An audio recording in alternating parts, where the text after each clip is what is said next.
The man with the evil eye, the neighbor, went away. Hannah's father shut the door and looked at his daughter. "What's wrong with you?" he said. "Why are you frightened?" "I'm frightened of our neighbor," the little girl said. "She's old and ugly, and she lives alone." Her father was surprised. "But our neighbor is a good woman," he said. "Her life is very sad. Her husband died many years ago. Her little daughter died, and her other children went away. Don't be frightened of her. She will not hurt you." The little girl didn't answer her father. She sat still and looked into the fire. At last she said, "I heard a story today. Our aunt told it to me." "What story?" said her father. "It's about a man with the evil eye," Hannah said. "Tell it to us now," said her mother. So Hannah sat close beside her mother and began to tell her story. "Once upon a time," she said, "there were two little girls." "Like you," smiled her father. "Yes," said Hannah. "They were neighbors and they lived near each other. They were very good friends. The younger child lived with her mother and father. The older girl's mother was dead. She lived alone with her father. The younger girl's mother was a very beautiful woman with a lovely face and a sweet voice. Only one thing spoiled her beauty. A little chip was broken from her front tooth. But one day, the little girl's mother became sick. She grew thinner and weaker and weaker. And at last she died. The little girl was very sad when her dear mother died. She cried and cried. Her friend heard the noise and came to see her.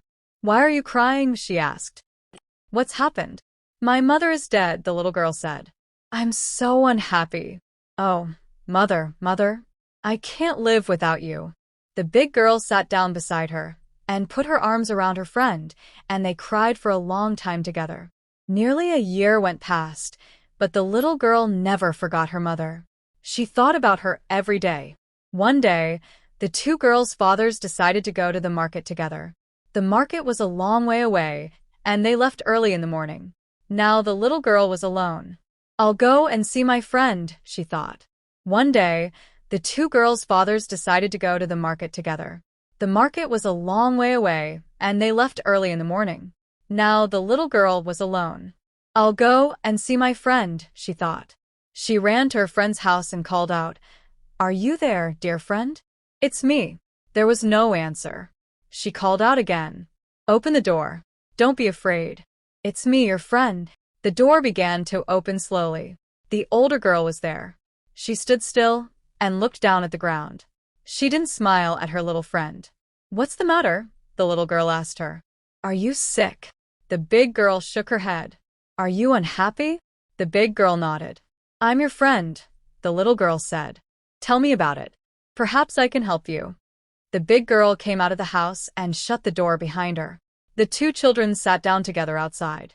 The big girl didn't want to speak, but her little friend said, again and again, "Tell me why you are sad. Perhaps I can help you. Tell me." At last, the big girl said, "I don't want to tell you, because you will be very angry with me, but I must. Last night, I saw someone." "You saw someone? Who?" said the little girl. "I saw your mother," the big girl said. The little girl shook her head. "No. It's impossible. You know that my mother is dead." "Yes, she is dead, but I saw her in our house." The little girl's heart filled with happiness. She jumped up. "Is she there now?" she cried. "Can I see her? Oh, mother, where are you?" And she began to run towards the house. The big girl ran after her.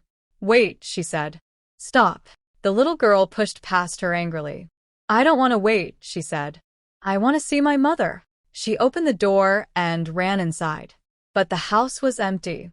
No one was there. The little girl ran outside. "My mother isn't there," she said. "You are tricking me. You're cruel. You want me to be unhappy." "No. I want to make you happy," the big girl said. "I'll show you your mother. Wait." She put up her hand and pulled a stick down from the roof. Then she went into the second room of the house. The little girl followed her. There were many pots in the second room. Some were big. Some were small. In the corner, one pot stood alone. It was a beautiful pot, but a little chip was broken from the top. The big girl picked up the pot and carried it into the other room. Then she touched it with her stick. At once, the pot changed into a human body. It was the body of the little girl's mother. Mother! Oh, mother! Cried the little girl. She kissed her mother's body again and again. Wake up, mother. Look at me. Say something to me. Oh, mother, are you alive or are you dead? Come back to me, please. But her mother did not speak. She did not move. Suddenly, the big girl heard a noise outside the house. Quick, she said. My father is coming. You must go. Go? What do you mean? The little girl said. I can't leave my mother now. But the big girl picked up the stick. She touched the woman's body again. At once the body changed into the pot. The big girl picked up the pot and carried it back into the second room. Then she put the stick back into the roof. Go home now, she said to the little girl. Remember, this is our secret. Don't tell anyone. If my father knows, he will be very, very angry. The little girl ran home. At first she was happy. My mother is there in the house next to ours, she thought. I saw her again. She is still my dear, dear mother. But soon she was sad. Why didn't she talk to me, she thought. Why didn't she sit up and kiss me? Is she really dead? Or is she half alive? Then she felt angry. Why is my mother in my friend's house? Is her father keeping her there? Why didn't he tell my father? What is he doing to her? She heard a donkey outside the house. My father is home, she thought. What shall I tell him? I can't keep this secret. It's too important. No, I'll tell him everything. She ran outside. Her father was there. Father, listen. Today I saw my mother, she said. Her father was angry. Don't say stupid things, he said. Your poor mother is dead. But I saw her father, the little girl said. She is in our neighbor's house. Please, you must believe me. And she told her father the story. At first, her father didn't believe her, but the little girl talked and talked. At last he said, My child, if this is true, we must rescue your mother. What did the pot look like? Tell me again. So the little girl told her father everything again. There are many pots in my friend's house, she said.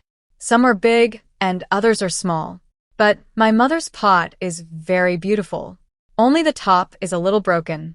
There is a chip in the top of it. Your mother was very beautiful, said the man. Only there was a chip in her tooth. He believed his daughter now. All right, he said. I must think. I must make a plan. The little girl's father thought for a long time. At last he said, Your mother died 1 year ago. We will invite all our friends and relatives to a ceremony to remember her. You, my child, must prepare the food for the feast. Your aunts will help you. I will make the tala. The next day, the little girl's father went to see his neighbor. My wife died a year ago, he said, and I'm going to make a ceremony to remember her death. There will be a big feast. I need some help from you. Some help, said his neighbor. What do you want? I want to make a lot of tala, the little girl's father said, but I don't have enough pots. Lend me your pots, neighbor. I'll give them back to you after the feast. Ah, his neighbor said. He looked a little worried. You want to borrow my pots? I don't know. My pots are good ones. Perhaps you will break them. No, no, said the little girl's father. I will be very careful. Please, neighbor. I need your help. At last, the neighbor agreed. Take my pots then, he said angrily. But if you break them, you must pay me a lot of money. The little girl's father took all the neighbor's pots home. He carried the beautiful pot with the chip in the top very carefully. He put it down on the floor near his bed. Then he picked up a stick and touched it. Nothing happened. The little girl was watching. It's the wrong stick, father, she said. You need our neighbor's stick. He keeps it in the roof of his house. Then we must wait, her father said. The day of the ceremony came. The little girl and her aunts worked hard. They made piles of injera and many dishes of delicious food. Friends and relatives came from far away to remember the dead woman. She was so beautiful, one of them said. And she was so good and kind, said another. She was my best friend, a third person said. The man brought the neighbor's pots out of the house. They were full of tala. He kept only one inside. It was the pot with the chip in the top. The little girl's father pulled her away from the other people. Look, our neighbor is here now with his daughter, he said. His house is empty. Let's go and find a stick. You must come and show me where it is. They hurried to the neighbor's house. It's there, up there, father, the little girl said, and she showed her father the stick in the roof. Her father took it down, and together they ran back into their own house. The guests were outside. They were happy. They were talking and laughing. No one saw the man and his daughter. Now, father, said the little girl, touch the pot with the stick, and you will see my mother. Man touched the pot with the stick. At once, the little girl's mother was there. She lay on the ground. Her eyes were shut. She didn't speak or move. Wife, dear wife, the man cried. Is it really you? Outside the house, someone was calling. Where is our host? And his little girl? Why aren't they here with us? Come, father, we must go to our guests again, said the little girl. She picked up the stick and touched her mother's body, and at once it became a pot again. The man looked at his daughter. He was very angry. My neighbor killed my wife, he said. He keeps her in his house, and she is his servant. He has the evil eye. What are you going to do, father? Asked the little girl. She was frightened. You will see, her father answered. Go outside and serve food too. So the little girl went outside. She served more food and tala to the guests. But her father went quietly to all the men of his family. Bring your weapons, he told them. There is an enemy at my feast. He is a man with the evil eye. His relatives went home quietly one by one. They came back with their weapons. Now, child, the little girl's father told her, go into the house and bring out the pot and the stick. So the little girl brought out the pot and the stick. She carried them very carefully and put them down beside her father. He picked the stick up and touched the pot. At once the body of his wife was lying on the ground. Everyone was very surprised. It's your wife. Our sister, they all said. But she died a year ago. How can she be here? The neighbor was frightened now. He was moving quietly away. Quick, the little girl's father said. Catch him. Don't let him go. He is the man with the evil eye. His relatives brought the neighbor back. They stood all round him and showed him their weapons. The neighbor was frightened. This is my wife's body, the little girl's father said, but she is dead. You were keeping her body. You were using her. She was your servant. But where is her soul? I don't know, the neighbor said. I don't dash. Give my wife her soul, the little girl's father shouted, or we will kill you. Yes, give her back her soul, shouted all the man's relatives. The man with the evil eye looked round. Everyone was shouting at him. Everyone was shaking their weapons. Even his daughter was angry with him now. She was shouting with the others. Don't kill me, he said. I'll give her soul back to her. I'll bring her to life, but you must promise to let me go. Everyone looked at the little girl's father. I promise, he said. If you bring my wife's soul back again, you can go, but you can never live in this place again. The man with the evil eye bent over the dead woman's body. At once she opened her eyes. Then she sat up. Where am I? She said. Mother, shouted the little girl, and she ran into the woman's arms. My own dear wife, her husband said. No one was looking at the neighbor and his daughter. Very quietly, they were walking away. And after that day, no one ever saw them again. But the little girl and her father and mother lived happily together for many more years. And that, said Hannah, is the end of the story. Hannah's father looked at her. Did the story frighten you? He asked her. Oh, yes, father, Hannah said.